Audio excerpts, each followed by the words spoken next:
Hi, hello, வணக்கம். நான் உங்கள் விஜயசாந்தி ஸ்ரீதர். இன்னைக்கு நம்ம யார மீட் பண்ணியிருக்கோம் அப்படின்னா, ரமேஷ் கண்ணன் சார். வணக்கம் வணக்கம். இது மட்டும் இல்ல, ஒரு ஆல்பம் ஒண்ணு பண்றோம். ஸோ அந்த ஆல்பம் பத்தி நம்ம சார் கிட்டயே தெரிஞ்சுக்கலாம். சார், உங்களோட ஆல்பம் பத்தி சொல்லுங்க.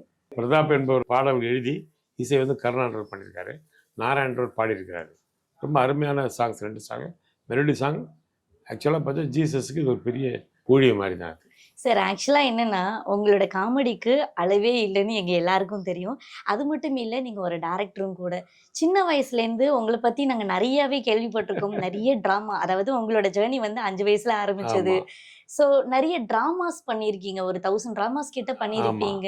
ஆமாம். அத பத்தி சொல்லுங்க. ஆர்எஸ் மனோகர், நாடக காவலர் ஆர்எஸ் மனோகர் இருக்கார் இல்லையா, அவர்கிட்ட எங்கள் அம்மா வந்து சினிமாவில் ஆசைப்பட்டு வந்தவங்க, நடிக்க வந்தவங்க தான். ஓகே. அவங்க நிறைய சந்திரலேகா டான்ஸ் எல்லாம் நல்லா ட்ரம் டான்ஸ்லாம் பண்ணியிருப்பாங்க.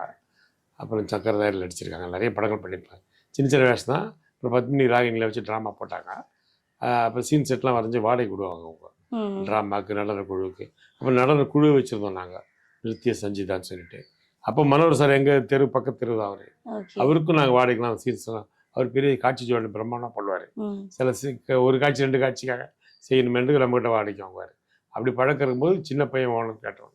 எங்கள் அம்மா சேர்த்து விட்டாங்க. அதில் ஒரு சாணக்கிய சபதம், அலங்கேஸ்வரன், காடகமுதிரன், அங்கே இருக்கண்ணி, இடத்துல 1000 ட்ராமா, ஜனாதிபதி ராதாகிருஷ்ண பரிசு வாங்கியிருக்கிறேன். பாவேந்தர் பாரதிதாசோட பரிசு வாங்கியிருக்கிறேன். இப்போ நீங்க 1000 ட்ராமாஸ் கிட்ட நீங்க பண்ணியிருப்பீங்க. ஆமா. அதுல ரொம்ப ஹார்ட்ஃபுல்லா, ரொம்ப இன்ஸ்பயர் ஆகி. சாணக்கிய சபதம் தான். அதான் ஃபஸ்ட்டு நான் இலங்கேஸ்வரனில் நடித்தேன். அந்த சாணக்கிய சபதம் அரங்கேற்றம் மதுரையில் ஃபஸ்ட்டு பண்ணது. அதில் வந்து ராஜகுமாரன் நடிச்சிருப்பேன் நான். அது பெரிய கேரக்டர் படத்தில். சந்திரகுப்தனுக்கு ஆப்போசிட் எங்கள் அப்பா தனநந்தன்றவர். அவருடைய குழந்தை தான் நான். அவரை கொல்றதுக்காக பல விதமாக ஏற்பாடு பண்ணுவாங்க. அதில் ஒரு முறை விஷக்கண்ணி கொடுத்து அனுப்புவாங்க. அந்த விஷக்கண்ணி அங்கே போயிட்டு அவர் திருப்பி எனக்கே கொடுத்து அனுப்பிச்சிடுவார். ராஜா அவர் தான் குழந்தை வளரட்டும் அப்படின்னு. தெரியாமல் நான் சாப்பிட்டு செத்துருவேன். அந்த இடத்துல கிளாப்ஸ் தியேட்டரில். அம்மா என்ன ஃபீல் பண்ணாங்க? நான் 8 வயசு திரும்ப எங்கள் அம்மா இறந்துட்டாங்க. ஓகே. ஒரு மிஞ்சி போனால் ஒரு 5-6 ட்ராமா பார்த்துருப்பாங்க, அவ்வளோதான். ஓகே. சார், அப்புறம் நீங்க வந்து டைரக்ஷன் பண்ணியிருக்கீங்க. நெறைய வந்துட்டு காமெடி பண்ணியிருக்கீங்க. ஆனா ஆல்பம் அப்படிங்கிறது வந்து இதுதான் ஃபர்ஸ்ட் டைம் இல்லையா? இதான் முதல். இதோட அனுபவம்? அனுபவமே இனிமேல் தான் தெரியும். புதுசாக இருக்குது கேட்குறதுக்கு. அவர் ஓகேன்ட்டார் பிரதாப் கேட்ட உடனே. ஓகே. சரிப்பா, ஏதோ பண்ணுங்கப்பா, எனக்கு தெரியாது அப்படின்ட்டு. சினிமாவில் நம்ம பழக்கம் இல்லையா, இது நம்ம புது அனுபவமாக இருக்குது. இருந்தாலும் உங்களுக்கு இது ரொம்ப ஈஸி அப்படின்றது தான் எங்களை பொறுத்த வரைக்கும் தோணுது. உங்களுக்கு அப்படி தோணுது, எனக்கு டென்ஷனாக இருக்குது. ஏன்னா டான்ஸ் அப்படிங்கிறது வந்துட்டு உங்களுக்கு வந்து சுலபமா வரக்கூடிய ஒரு விஷயம். வரக்கூடியதாம்மா, இருந்தாலும் இந்த பயம் இருக்குல்ல மனசுல. அதெல்லாம் பயங்கரமா என்ஜாய் பண்ணிடுவாங்க சார், அப்படிதான் சொல்லுவாங்க. ஆனா என்ஜாய் பண்ணிடலாம் அப்படின்ற மாதிரி தான் இருக்காங்க. சார், அப்புறம் எனக்கு ஒரு விஷயம், இந்த கிறிஸ்டின்ல வந்து கன்வெர்ட் ஆயிருக்கீங்க அப்படிங்கிற மாதிரி ஒரு விஷயம் கேள்விப்பட்டேன். அதை பத்தி சொல்ல முடியுமா? கன்வெர்ட் கிடையாது. எங்க அம்மா சிரியன் கிறிஸ்டின் கேர்ள், எங்க அப்பா தான் இந்து. ஓகே. அதனால எங்க அம்மா இந்து முறையை வாழ்ந்தாங்க வழிய, எங்க பெரியம்மா, எங்க அக்கா, சிஸ்டர்ஸ் எல்லாருமே கிறிஸ்டின்ஸ் தான்.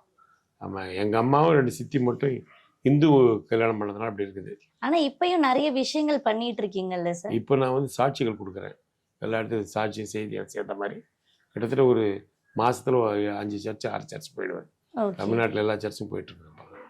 ஸோ நீங்க வந்து மாசம் ஒரு இடத்துக்கு போற ஒரு விஷயத்த வந்து ஃபர்ஸ்ட் ஆல்பமா கொடுக்க போறீங்க இல்லையா? அது வந்து கடவுளோட கிருவிதான். கர்த்தரோட இயேசு கிறிஸ்துவோடைய சித்தம் இல்லாமல் எதுவுமே நடக்காது உலகத்தில். அது நடக்குது.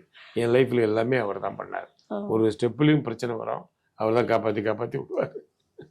சாங்ஸ் கேட்டிங்களா சார்? சாங்ஸ் ரொம்ப அற்புதமாக இருந்துச்சு. 2 சாங் பண்ணியிருக்காங்க, ரொம்ப நல்லா இருக்குது. என்னை தொடுங்கள் அப்படின்னு ஒரு பாட்டு.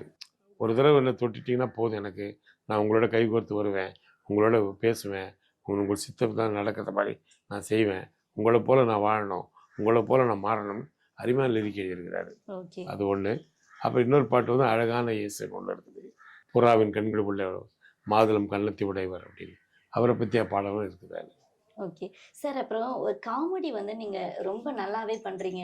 அது யாரும் சொல்லி தந்த மாதிரியே இல்லை, அது எப்படி சார்?